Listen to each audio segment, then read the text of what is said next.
Hi, everyone. Harry here to talk about a decision from the DC Circuit granting relief and removing a stay in the AP case involving the media pool.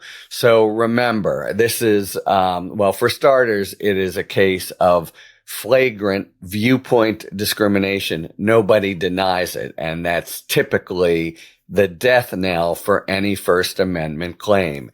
The president says, I don't want to say Gulf of Mexico. I want to say Gulf of America.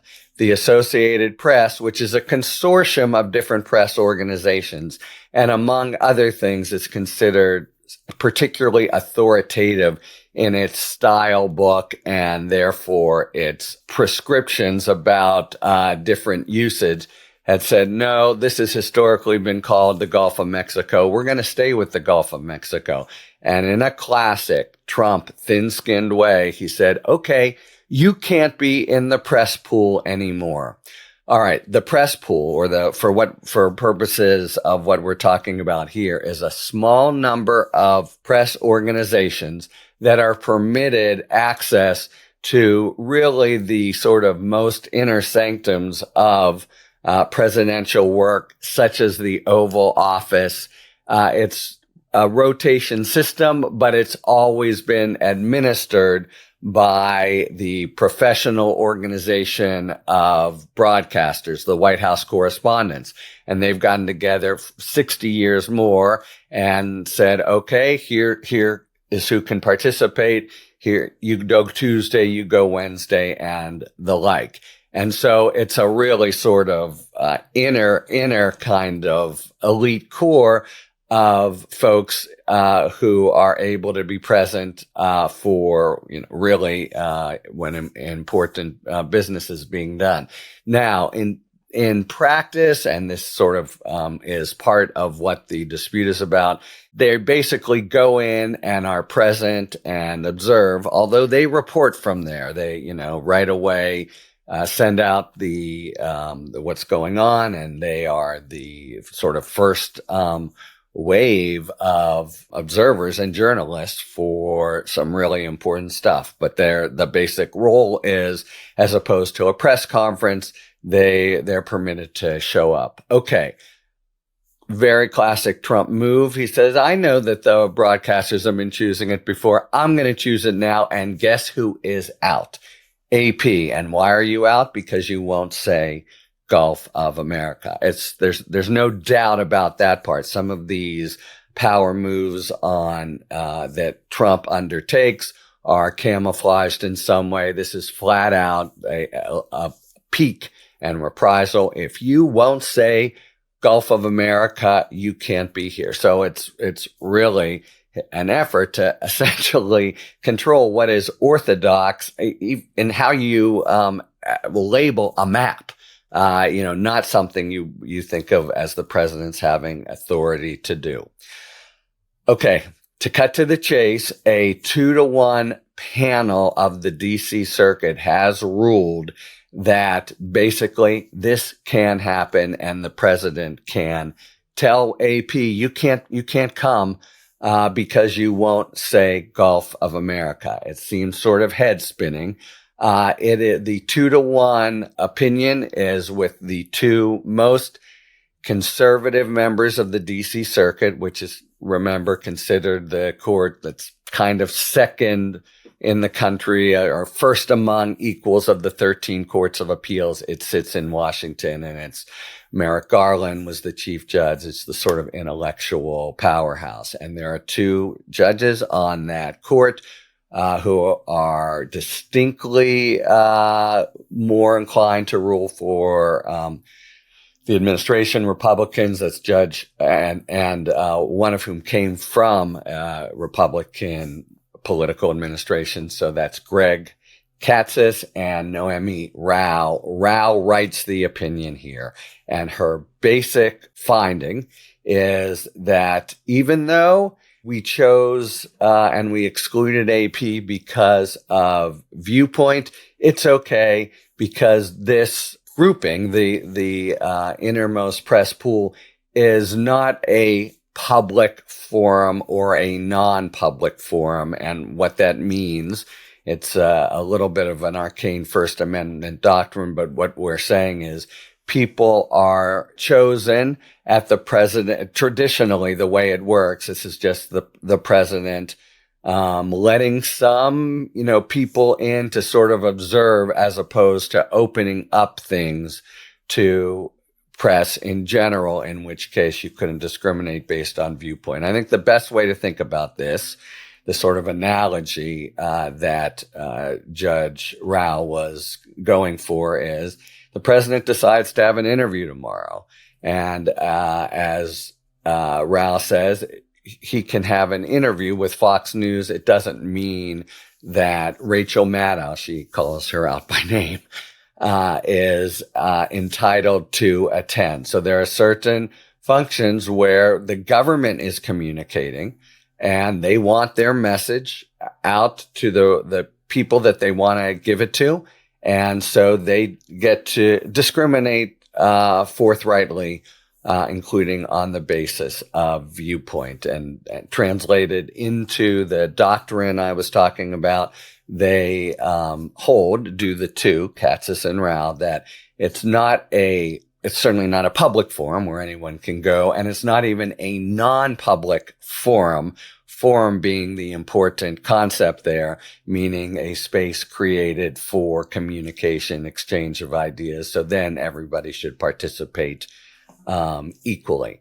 But the conceptual basis here is that this is just the president picking favorites because he wants to, and saying, you guys can come along and follow me and you'll see my work and what we're doing today. But that's not even a forum. It's just letting some people in. That's really about the best I can do with it. In dissent then, so we do have, and as a quick preview, this happens more emphatically in the Supreme Court today. We have 3 opinions, 2 from the Supreme Court and this one that I'm discussing now, in which there is outright division among normal ideological lines.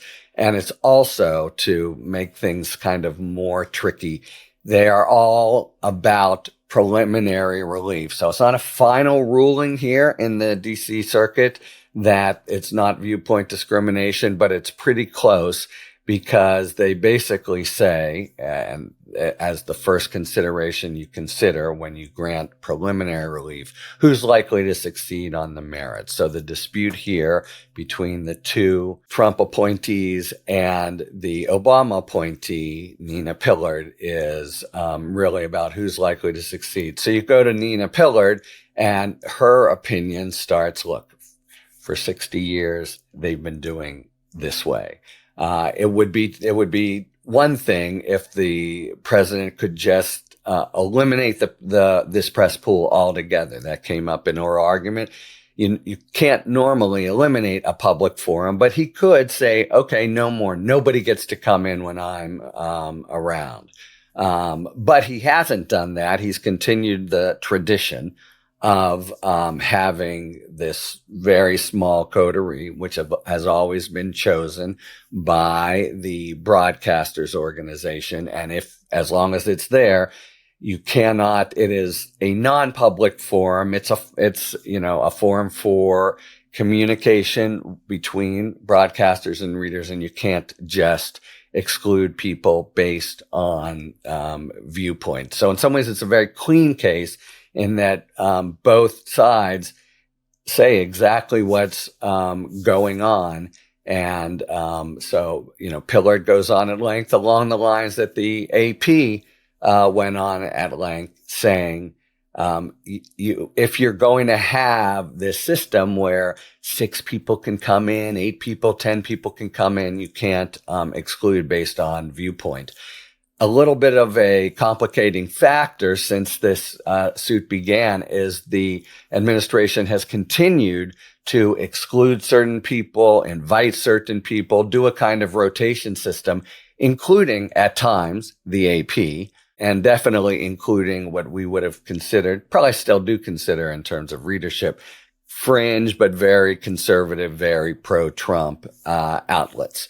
So the basic idea, yes, it's all procedural and so not exactly holding on the merits, but the basic idea is you have a 2-to-1 decision from the DC Circuit with the two most conservative and Trump-aligned judges saying these folks who the president invite in, it's just like inviting in one reporter for an interview. He can do it as he likes, and he can base it flagrantly on viewpoint, which seems, well, it's a complete departure from tradition, and specifically because of the use of viewpoint.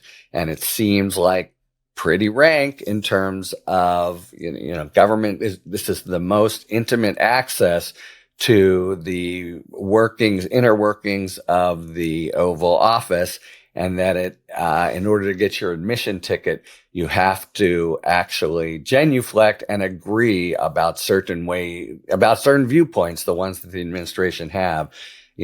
Sure seems like in a broad way, a absolute imposition of viewpoint discrimination that is at total cross purposes to the First Amendment. But they let it go on a more technical holding that it's actually not any kind of forum. And I think the best way to think about this, doesn't mean it'll persuade you, but the best way to think about what the DC Circuit is doing is to just compare it with the president's decision to bring in a couple friendly reporters, because that's whom he wants to talk to and give, preference to see what's going on. So this is a case that will likely go to the Supreme Court. It may first have to work out on the preliminary stages of whether a stay stays in place, or it could just go through now the merits and then go to the court.